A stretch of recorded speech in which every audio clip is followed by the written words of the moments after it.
So what I want you to do is figure out where are the line breaks, where are we going to put the stanzas, so make sure that you're ordering them into lines. And I gave you a hint, there's 24 lines. So yeah, let's try it out. And I want everybody to work together and put in some ideas. You're like the Blue Man Whistle. Period. I like And that. then- It's like dramatic. And then another. Yeah. Oh, it's also far. And I see so far that some of your lines are only one word, so that's very interesting. So everyone here shows a demonstration that we do know that a line can be comprised of one word. And sometimes we use those one words to single out the meaning of it or to cause a dramatic effect. I think it should be the queer old blue man whistles and then the foreign whistles. Far and me again. Yeah. Yeah. Alright. So should we put this whistles here to make it look the same? Yeah. Yeah. And also something to think about is the specific poet of this poem was actually known for being a painter. So we have to think about sometimes how their history might play into the poem that they're writing and how they view poems and poetry. If it's a balloon man and if he's a painter, then maybe it's like the shape of like a balloon. It's an, Far and me. I think it's pretty it's an oval balloon. There we go. Yeah, I like Alright. it. All right. So we all created a poem together. It's a handful. Why did you form your poem the way that you did? Well, like Brandon had mentioned, he was a painter, artist, and that mentions a balloon man. So we tried to make a balloon. It's a great idea. A lot of poets do play off that and they create shape poems. So they form them into certain shapes in order to go with one of the main themes of the poem. Any other reasons why we formed it this way? Well, some of the words we kept together because we felt like the line had to be, certain words had to stay like in the same line, like hopscotch, like somebody. Right. And then what I noticed earlier when you guys had your first poem, you also categorized it by the ands. And you realized that there was a strong repetition of ands and far and we.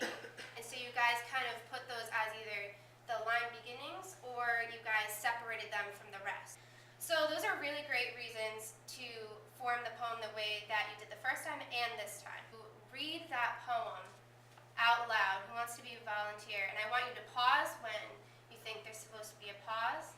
And I want you to talk nice and clear for the class to hear you. In just spring, when the world is mudlicious, the goat-footed balloon man whistles far and wee. I'm going to show you the real poem. And I want you guys to compare how it looked. So, what stands out to you? What is so different about this poem? Yes? The spacing. Right. There's a lot of spacing. There's a lot of spacing, which is something that this poet is known for. Poetry universally shows a particular idiosyncrasy of syntax, which is the ordering of words and the spacing of words. And he's a poet known for doing this. What else is different about this poem? There's only one capitalized word. And it's Right. Not the first one. Right, and what about punctuation? Non-existent. Well, we got the dashes. Yeah, you only have those dashes. He's playing with the spacing between words, he's creating words, he's squishing words together, and what does that do when you squish words together? What does that do to the pace? Speeds it up, right. So you want to say those quicker than the words that are farther apart.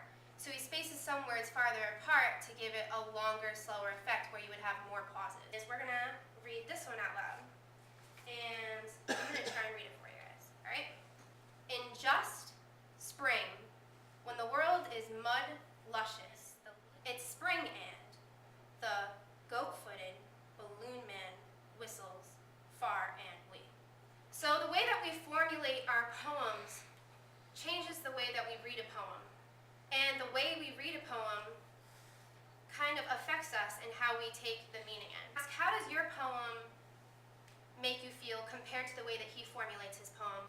Like this one's a lot creepier. It can be seen as creepy, but it can also be seen, as critics say, as playful. Because he's playing with the words, playing with the spacing, playing with the different vocabulary.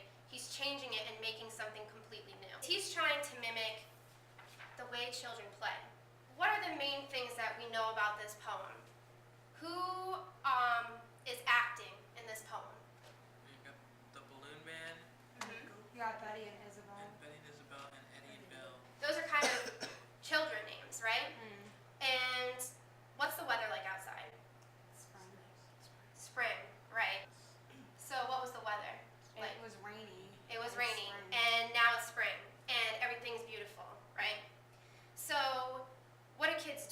it's just rained. They go puddle jumping.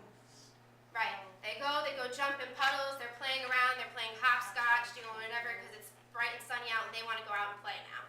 The way that critics have said it is the words that are conjoined together, like Eddie and Bill and Betty and Isabel, right?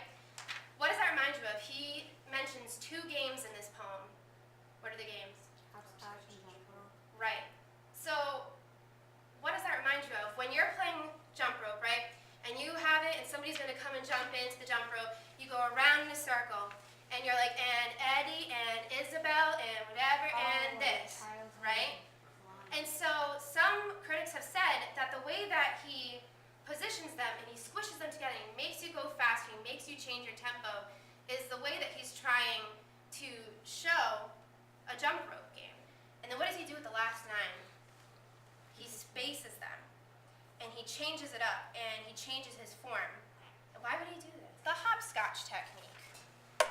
So he has it's spring and they're pushed all the way to the left. Then what does he do with the next few words? They're like spaced out horizontally Right, and which direction do they move? from left to right. Right.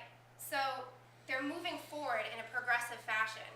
And then what does he do with the last 3 words? Spaces all through the middle. Right, and he returns it back to the beginning. So it's the end of the poem, and he ends it at the beginning. Now when you think of hopscotch, and you're playing hopscotch, and you have a rock, and you throw the rock, and say, it lands, whatever, and the first 3 hops in a hopscotch reflect this. So he's like, it's spring and, right? Then we have the multiple jumps, where he starts progressing forward. So you pick up the rock while you're on there, you throw it, and you're like, the go-footed balloon man whistles. And then, what does he do? He brings it back to the beginning. So he goes far and we, and you land at home.